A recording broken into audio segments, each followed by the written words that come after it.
Yo quisiera plantearte tres preguntas hipotéticas. Yo sé que las preguntas hipotéticas desde todo punto de vista y periodísticamente no son correctas.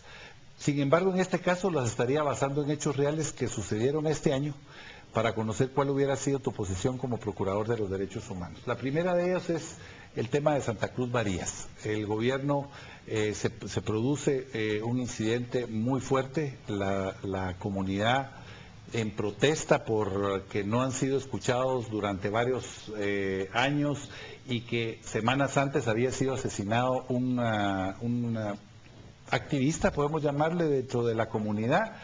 Se levantan, van y agreden a soldados en el destacamento. La reacción del gobierno es decretar el estado de sitio. ¿Cuál hubiera sido el papel de la Procuraduría de los Derechos Humanos bajo tu cargo si hubiera sido esa la situación? Inicio manifestando que en Santa Cruz existía auxiliatura de los derechos humanos. Creo que la presencia del procurador en todos esos puntos, focos de conflictividad, es fundamental, junto con el tema de la prevención. Yo quiero convertir las auxiliaturas departamentales en centros comunitarios de mediación, porque estoy convencido que con un profesional mediador independiente que pueda solventar estas controversias, se puede evitar muchísimo derramamiento de sangre. Dado el caso hipotético que decías, que no hay auxiliatura, que se dio los hechos desafortunados. Pero aquí sí hay auxiliatura. Sí, sí. Es decir, aquí, las auxiliaturas son las extensiones del procurador en los departamentos. Hay 34 auxiliaturas en total. Primero, un error, el que no existiera, que se haya quitado esa auxiliatura de ese lugar. No hubo presencia del procurador de los derechos humanos. Con muchísima mediación y prevención se pueden evitar. Pero seguimos hablando hipotéticamente, una vez decretado el estado de excepción, que no es lo ideal para solventar todas las problemáticas. Sin embargo, es una figura constitucional. Hay una ley de orden público que tiene el rango de constitucional y permite, para salvaguardar derechos de la mayoría, se pueden llegar a estos extremos. Una vez decretado, la presencia permanente del procurador de los derechos humanos deberá estar en ese lugar, precisamente supervisando y evitando que se dieran muchos abusos que se dieron durante el mismo estado de excepción. O sea, solo para terminar un poquito, parte de tu labor sería fortalecer esas auxiliaturas, sobre todo en los lugares donde hay conflictividad social. Así es. La segunda, van muy relacionadas, digamos, las comunidades en el interior, principalmente Quichehue, Huetenango, San Marcos, pero también en otros departamentos, han realizado consultas populares, unas consultas populares que lamentablemente ni están reguladas ni son vinculatorias, y que tampoco se realizan de la mejor manera porque no hay un debate acorde a la importancia de la comunidad, pero finalmente hay una expresión de la comunidad. ¿Cuál es la posición, cuál es tu posición, cuál sería tu posición si en una comunidad se rechaza un proyecto de minería, por ejemplo, y luego, a pesar de ese rechazo, se produce el inicio del proyecto minero? Lo que es importante establecer es que Guatemala es parte del convenio 169 de la OIT, que establece ese procedimiento de consulta en estos casos precisamente. Desafortunadamente, como tú lo decías, se han llevado a cabo las consultas de maneras anómalas y no tienen ese efecto vinculante. Lo primero es que Guatemala debe aceptar como ley los tratados internacionales que ratifica, porque eso así lo manda el ordenamiento jurídico. Yo como abogado y como creyente en el Estado de Derecho debo respetar esas consultas que se lleven a cabo de la manera establecida. Desafortunadamente, incluso nuestra propia Constitución no da un procedimiento claro. El 173 de la Constitución, que establece el procedimiento consultivo, solo establece que en aquellos casos en que sean de trascendencia nacional, pero es muy ambiguo, es poco claro.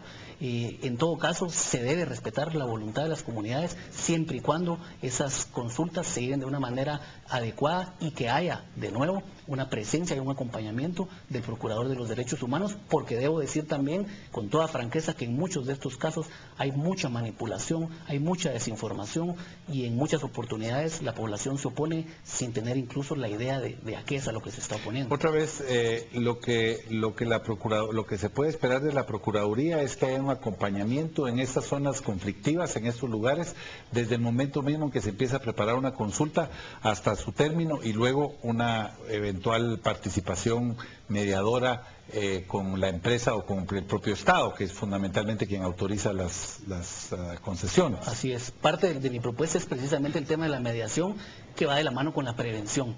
Históricamente el procurador es reactivo, su actitud es reactiva, se da la violación a los derechos humanos y en ese momento se pronuncia. Mi propuesta es de muchísima prevención, de alianza interinstitucional con sector público y sector privado y precisamente prevenir la violación a los derechos humanos. No tenemos que esperar que haya derramamiento de sangre para que el procurador se convierta en mediador. Y la tercera, yo pienso que la respuesta por ahí va a estar muy parecida, pero de todas maneras ya la tenía incluida, el tema de los estudiantes recientemente. Que se dio el conflicto en las calles, el uso de la fuerza por parte de la policía, pero obviamente también bloqueos por parte de los estudiantes y lamentablemente un conflicto que finalmente termina siendo mediador el Congreso de la República, algo bastante extraño por cierto, pero finalmente se produjo. ¿Cuál hubiera sido el papel de la Procuraduría bajo tu cargo? Creo en el Estado de Derecho. En este caso muy particular, creo que mal asesorados los estudiantes, estos chicos que posiblemente con alguna buena intención, pero muy mal asesorados. Creo que el mejor ejemplo que se debe dar es el del absoluto respeto a la ley. Parte de ese poder punitivo que tiene el Estado, creo que es el mejor mensaje que se debe enviar. Por supuesto, sin atropellos, sin violaciones a los derechos, pero cuando por una manifestación se vulnera otros derechos y se perjudica a la colectividad, el Procurador de los Derechos Humanos nunca puede estar de acuerdo en una actitud de este tipo. Pero sí mediar, digamos, sí, previo al uso de la fuerza. Por supuesto, el uso de la fuerza debe ser la última ratio, como se dice en derecho penal, y por supuesto el Procurador debe prevenir y debe mediar estos conflictos, pero siempre con ese mensaje de que hay derechos y que hay obligaciones, y que nuestros derechos finalizan donde empiezan los derechos de los demás. Y Guatemala está cansada ya de tanto enfrentamiento, de tanta protesta. Yo creo que es parte de una nueva visión que todos juntos debemos ver, ponernos la camisa de Guatemala, olvidarnos de colores y pensar en que el Estado de Derecho debe prevalecer y con eso iremos recobrando algo de todo ese terreno que se ha perdido. Jorge, muchas gracias. Estamos llegando al fin de Enfoque 21, creo yo y espero que a través de tus respuestas los guatemaltecos, los televidentes, ustedes en su hogar, tengan una propia visión de lo que se puede esperar de la nueva Procuraduría de los Derechos Humanos. Muchas gracias por haber estado en Enfoque 21. Nosotros volveremos el próximo martes a las 8 de la noche y mientras tanto terminamos como siempre diciéndole a ustedes que Dios bendiga a sus hogares, que Dios bendiga a las familias guatemaltecas y que Dios bendiga a nuestro país. Y por qué no decirlo ahora, que Dios bendiga e ilumine al nuevo Procurador de los Derechos Humanos. Muchas gracias, buenas noches.